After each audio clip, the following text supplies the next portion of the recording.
Malinis na nga pala ulit itong rep. Ibebenta ko nga pala to sa halagang 11,995 pero may tawad pa naman. Tara pag-usapan natin, i-chat nyo ako. Ako si Bok, lumaking mahirap pero mataas ang pangarap. Every month nga pala ako naglilinis nitong rep pero sa ngayon na hindi na ako nakakapagtinda at halos tubig na lang yung laman ay napagdesisyonan ko na ibebenta na. Bukod nga kasi sa wala na akong mailalaman ay wala na rin kaming panggastos ni mama. Pinagtatanggal ko na nga muna dito yung mga ilang pagkain na natira. May mga frozen pa din naman at may pang-ulam pa kami. Sa ilang araw kong hindi nag-vlog ay nag-isip ako ng mabuti. At napagtanto ko nga na kahit na anong inegosyo ko ay hindi talaga papatok lalo't ganito yung lugar namin. Sa mga ilang araw nga pala na hindi ako nakakapagtinda ay nagpo-focus ako sa pag-affiliate. Doon nga ay nagbabaka sakali ako na baka merong bumili at least kahit papano ay magkakaroon ako ng komisyon at wala akong nilalabas na puhunan. Talagang ipopromote ko lang yung mga product sa shop na yun. Binibenta ko nga pala tong rep sa halagang 11,995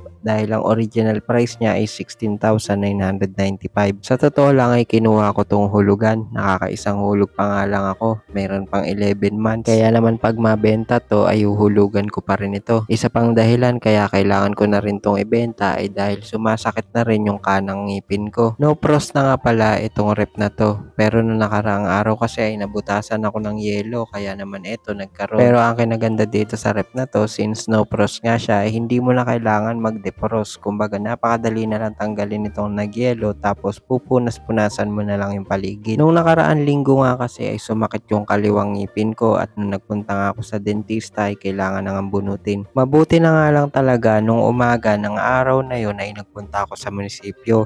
Kahit papano ay nakahingi ako ng tulong kaya nakapagpabunot ako. At yan din yung isa pang dahilan kung bakit nga kailangan ko nang ibenta itong rep na to. Kinuha ko nga pala to 3 months ago. Sobrang pangarap talaga namin magkaroon ng ganitong kalaking rep. Kaya lang kung wala namang mailalaman at wala nang pampuhunan, wala na rin pang stock, ay mabuti pang ibenta na lang. Kaya naman sa mga naghahanap po ng refrigerator ay PM nyo lang ako or mag-comment kayo dito sa video na to. Pero kung hindi lang talaga kailangan ay hindi ko to ibebenta kasi talagang nanghihinayang ako. Kung ano-ano na din kasi yung sinubukan kong itinda. Kumbaga ako na mismo yung naglalapit sa mga customer ng paninda ko, dinideliver ko na. Pero kaya lang talaga ay walang pumapatok. Kaya naman naiisip ko na hindi talaga siguro ako pang food business or kaya naman yung talagang lugar lang ang problema namin at masyadong malayo sa mga tao. May mga bagay lang talaga na kailangan tayong tanggapin kahit masakit. Pero ang importante naman ay sumubok ako ng ilang beses at paulit-ulit. Sa ngayon nga hindi ko pa alam yung susunod na gagawin. Basta ang alam ko pag mabenta to ay may panggastos kami at pangkain. Mapagpapatuloy na rin ulit yung therapy ni mama kasi nakakaapat na session pa lang siya. O paano? Hanggang dito na lang muna ulit itong video natin na to. Salamat po sa inyo.